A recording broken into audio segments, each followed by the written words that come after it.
Hi hello സുഖമല്ലേ? അപ്പം ഞാനിന്ന് കൊടും ചൂടിലും നോമ്പിൻ്റെ സമയത്തും എല്ലാം ഉണ്ടാകുന്ന ദാഹവും ക്ഷീണവും എല്ലാം മാറ്റാനുള്ള നല്ലൊരു ജ്യൂസാണ് ഉണ്ടാക്കുന്നത്. അതിനുവേണ്ടി ഈ വലുപ്പത്തിലുള്ള ഒരു ഷമാം എടുത്തിട്ടുണ്ട്. അതിനെ കറക്റ്റ് രണ്ട് ഭാഗമായിട്ട് കട്ട് ചെയ്തെടുത്തിട്ടുണ്ട്.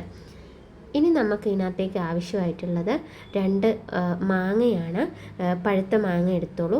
അതിന് ശേഷം ഇത് ഇതിൽ ഞാൻ കാണിച്ചു തരുന്നുണ്ട്, 2 രീതിയിൽ കാണിച്ചു തരുന്നുണ്ട്. പിന്നെ ഒരു 10 ഡേറ്റ്സ് എടുത്തിട്ടുണ്ട്. അതുകൂടാതെ തന്നെ ഇത് 2 മാങ്ങയാണ് എടുത്തിട്ടുള്ളത്. പിന്നെ 500 ml പാലാണ് വേണ്ടത്. ഇതിൻ്റെ എല്ലാം മാങ്ങയുടെ എല്ലാം തൊലി കളഞ്ഞെടുക്കണം. അതുപോലെ തന്നെ ഷമാമിൻ്റെ കുരു എല്ലാം കളഞ്ഞ് നമുക്ക് അതിൻ്റെ പൾപ്പ് മാത്രം എടുക്കണം.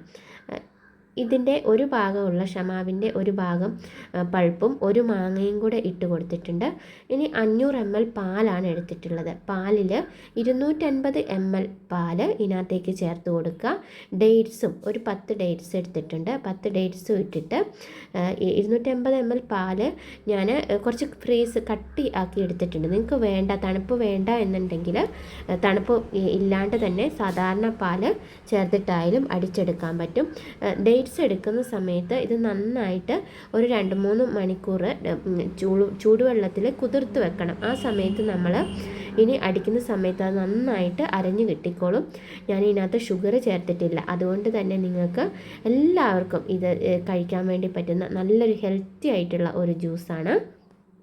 അടുത്ത ജ്യൂസ് ഞാൻ ഷുഗർ ഇട്ടിട്ടാണ് അടിച്ചെടുക്കുന്നത്. അതിൽ ആ പകുതി ഭാഗം കട്ട് ചെയ്ത പകുതി ഭാഗം ഇട്ട് കൊടുക്കുക. അതിനകത്തേക്ക് തന്നെ ബാക്കി വന്ന 250 ml പാല് ചേർത്ത് കൊടുക്കുക. നിങ്ങൾക്ക് എത്രയാണോ ഷുഗർ വേണ്ടത് അതും കൂടെ ഇട്ട് കൊടുക്കുക. അതിന് ശേഷം നന്നായിട്ട് അടിച്ചെടുക്കുക. ഇതും കുടിക്കാൻ വേണ്ടിയിട്ട് നല്ലൊരു ടേസ്റ്റാണ്. എല്ലാവരും ഇതുപോലെ ഉണ്ടാക്കി നോക്കും. നമുക്ക് വയറ് നല്ല ഫുള്ളി ആയിട്ടിരിക്കാനും എല്ലാം ഇത് സഹായിക്കും. വീഡിയോ കാണുന്നവർ സബ്സ്ക്രൈബ് ചെയ്യാൻ മറക്കല്ലേ.